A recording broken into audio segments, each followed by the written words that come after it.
Hello everyone, my name is Anand Sharma and I am the fund manager of the Tata Flexi Cap fund.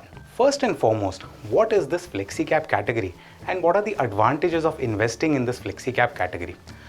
As the name itself suggests, the Flexi Cap category gives us complete freedom to invest across large caps, mid caps and small caps and to toggle weights between all three of them depending upon the market environment and economic outlook, and it helps us to effectively manage the risk and return profile of the fund.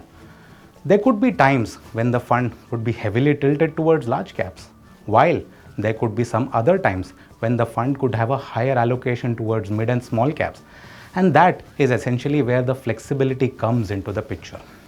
As things stand at this point of time, the Tata Flexi Cap fund has a slightly higher bias towards the large cap names in the portfolio. As far as the portfolio strategy is concerned, we would be looking to divide the fund into two parts and manage it via what we would call it as a core and satellite approach.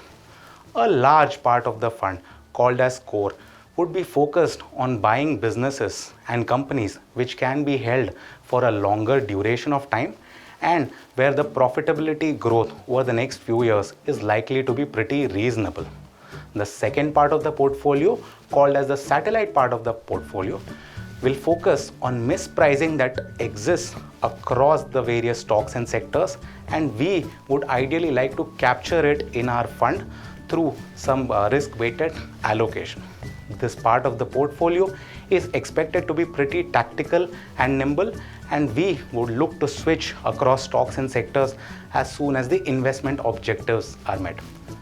As far as 2026 is concerned, we believe that the Indian economy should continue on its growth trajectory, and we believe that many of the domestic oriented sectors should continue to participate in the growth story of the country. And to that extent, the Tata Flexi Cap fund is likely to have a higher allocation towards domestic oriented sectors.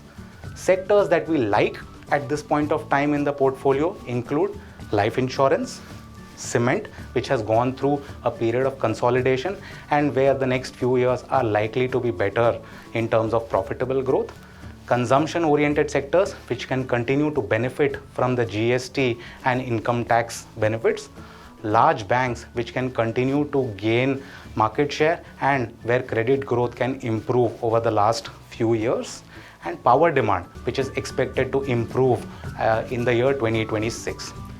As far as the risk of this fund is concerned, in case there is any delay in the economic growth of the country, some of the sectors that we just spoke about could face some slowdown. And also, since this portfolio will have some allocation towards mid and small cap names, it could have some bouts of volatility. This fund is an effective investment vehicle for any investor looking to have a medium to long-term investing outlook. And last but not the least, I would like to take this opportunity to wish everyone a very happy and a prosperous 2026. Thank you. Mutual fund investments are subject to market risks. Read all scheme-related documents carefully.